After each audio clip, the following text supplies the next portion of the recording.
Okay, let's move on to another question. What are some of the major provisions of the health care plan recently passed that would improve the health of all children living in the United States? Again, what are some of the major provisions of the health care plan recently passed that would improve the health of all children living in the United States? Mr. Boccieri?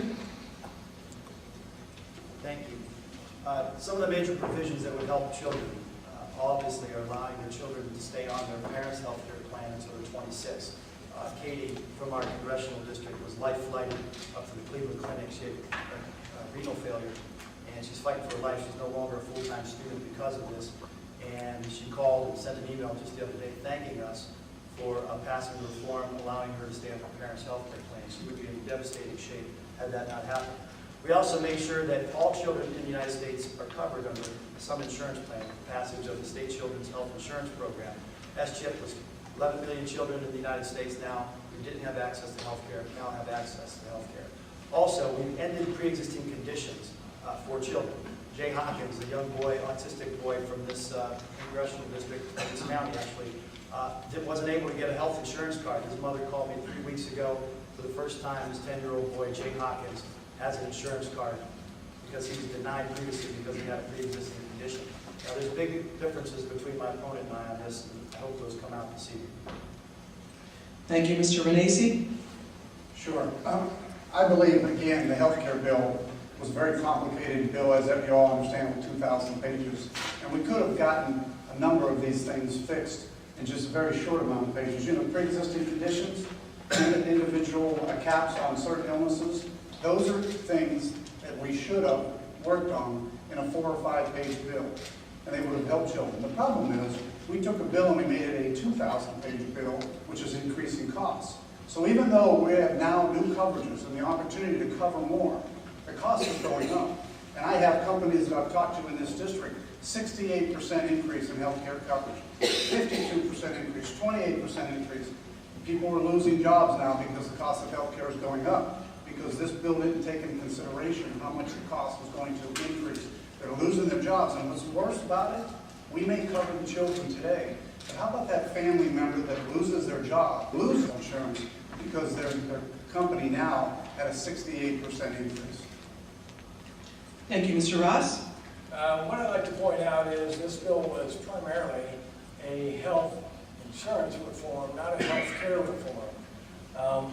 I agree with Mr. Boccieri that this is a good thing that they allow more children to get health insurance, but as far as health care, I don't think it anywhere came near what needs to be looked at. For instance, if a child is born after the year 2000, by the time they graduate, 1 in 3 is going to graduate with diabetes.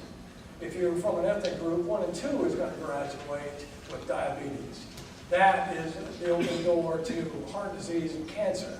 I don't see anything addressing the huge problem we face with the health crisis that's occurring right now before our very eyes with our children. And in spite of the fact that this insurance package may sound good, I didn't hear anything that said we're going to do this or that to help these children. And that needs desperate attention now. Thank you, Mr. Blevins. I understand the question was, what are some of the provisions that will help improve the health of the children in the United States? I see this health bill as being detrimental to the health of all Americans, children and future generations of children. I see this bill having a negative effect on the medical industry, as doctors are already leaving the practice of medicine, and I think they will continue to do so, which will decrease the quality of medical care that all Americans see. I think if you wanted to provide for better health for children as well as adults, we could have increased competition in the market, and this bill falls short of that. We could have made it easier for doctors to practice. This bill falls short of that as well. So I see the long-term effects of this health care legislation as being more detrimental than improving the health of children in the United States. Thank you. Any further comments about that question, Mr. Boccieri? Thank you, Cindy. First and foremost, the insurance companies are acting like credit card companies. In fact, since we've begun the debate on health care reform, they have increased their profits since March of 2009 by 26%. overcharging folks before any of these premiums and before any of these reforms have been rolled out. So they are acting like credit card companies. The state exchanges will pick up folks who have been unemployed or are trying to take their insurance from job to job. And also, it's going to allow for competition. We're going to be able to set up compacts between states and allow for us to buy across state lines. One of the biggest differences in our campaigns is that Mr. Renacci would like to repeal this law. So children like Jay Hawkins, who now has an insurance card, Katie, who now has insurance because she can stay on her parents' plan, he wants to repeal all that. It's on his campaign literature. It's been all over his website. So let's just be clear. I don't want to take away Jay Hawkins' insurance card. I don't want to deny Katie the opportunity to stay on her parents' insurance plan so that she can see coverage and care. She's suffering from renal failure. We have a lot more work to do on insurance reform and making sure that insurance companies aren't behaving like credit card companies. Other comments, Mr. Renacci? Yeah, it's interesting, again, that Mr. Boccieri always continues to use half-truths when he talks about things. I have said I want to repeal and replace the health care bill because this bill is toxic.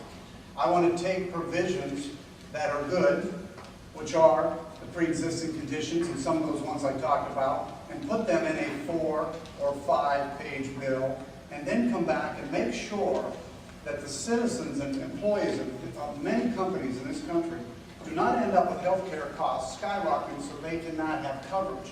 And then ultimately they lose their coverage and they lose their ability to cover their children. So there is a difference between the two of us. It's replace and repeal. Now the other thing you notice, and listen to what he says, we, as though the government, we the government are going to do this for you. And we the government are going to do that for you. Major difference. We don't need the government in our lives. Right. We do not need the government in our lives, and we can do better with less government. That's the difference.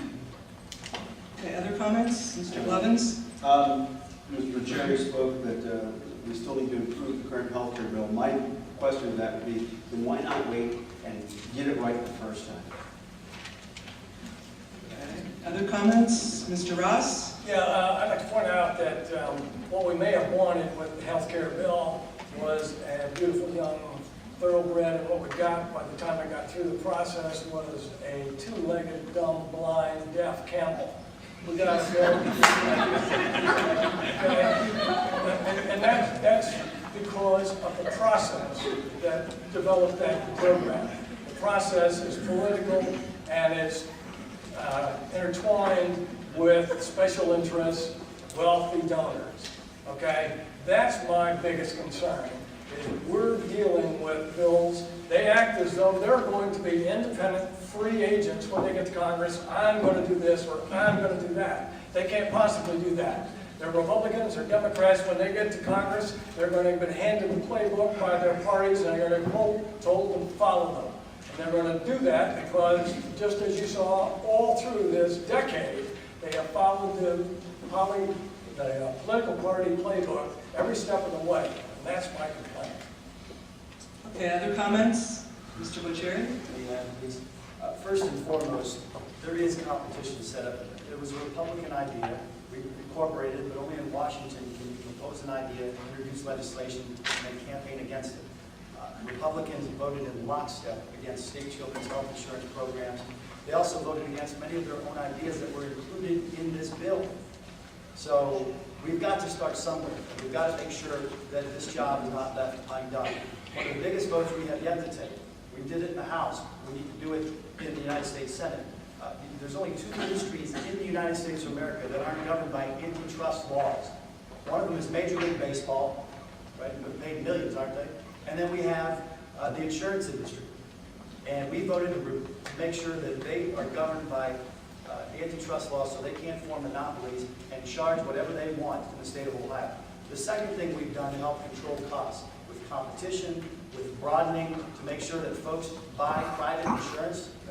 We're not telling you have to buy a government plan, we're saying let's buy a private insurance on the private market. That's what's going to be in these state exchanges. Other comments? Mr. Renacci? Yeah, Mr. Ross made the comment that the Republican candidate, the Democratic candidate is going to go down and just do what the Republican or Democrat Party wants. I can tell you that's not the case. My opponent now, you know what his history is over the last 2 years, and you know what his votes were. One thing our founding fathers did was they set up a system so that House seats have the opportunity to change every 2 years. And what I believe in is if you go down there and you violate the trust of the people in the 16th district, then you should be removed after 2 years. That's the difference. So if I am elected as a Republican and I violate that trust, and I vote with the Republican Party versus the 16th district, I should be removed too. So that's really the difference. I'm going down there to represent the 16th district. Other comments, Mr. Ross? I'm glad he had that to say. Part of what I'd like to do with my comprehensive local plan is pull the leadership away from Congress and the parties to the local officials. If we had a comprehensive plan set in place, they would answer directly to that committee and would be told by the committee, this is what we need for the development in this area. We need you to go get this resource, bring it back to us. We can check it. We can make sure that you actually did it, you actually performed the way we want you to. We design what they do. They don't get to Washington and get handed a playbook. I can tell you that everyone out there is going to say, oh, I'll be an independent, trust me. And what are you going to get? What can you do? You're going to have to vote for another one the next 2 years. And if we keep playing the same game, we're going to get the same outcome. Something's got to change along the way. And I think what we have to do is take the supervision and leadership back to the local level and make them work for us here, not there in Washington. Thank you.